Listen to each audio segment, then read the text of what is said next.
Growing up, our table was always filled with friend and stranger. While we lived far from our own families of origin, we were never at a loss for family because, through the sharing of meals, a beautiful and unique family arose. At that table, we prayed together, savored dishes from around the world, and learned about the ways in which holidays and holy days were celebrated in each person's culture. People would often bring token gifts, but it was their presence that we all appreciated most. Each person brought to the table gifts of themselves, personal gifts, spiritual gifts, and cultural riches.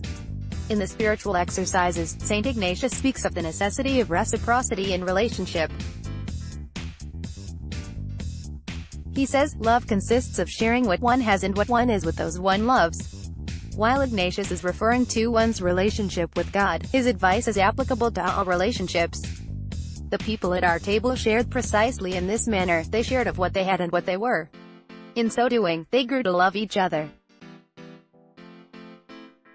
Years later, I knew I had found home when my coworkers in refugee resettlement shared in the same manner around holidays and holy days. From all over the world, with varied tongues, cultures, and religions, we came together as one family at one table. We continue to treasure each other and the unique and irreplaceable gifts that each of us brings to the table. Coming together at table in such a way is a very powerful action, perhaps because it is a reflection of the heavenly banquet of the Lord. On this mountain the Lord of hosts will make for all peoples a feast of rich food, a feast of well-aged wines, of rich food filled with marrow, of well-aged wine strained clear. And he will destroy on this mountain the shroud that is cast over all peoples, the sheet that is spread over all nations. He will swallow up death forever.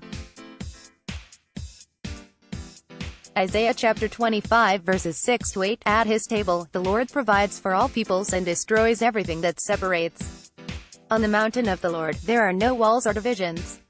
All come together. Of course, this theme is continued through Christ in the New Covenant too. Theologian philosopher Fr. Henri Nouwen said, for Jesus, no countries are to be conquered, no ideologies are to be imposed, no people are to be dominated.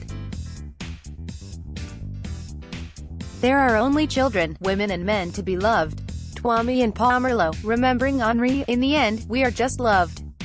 One people at one table. United by love. Let's block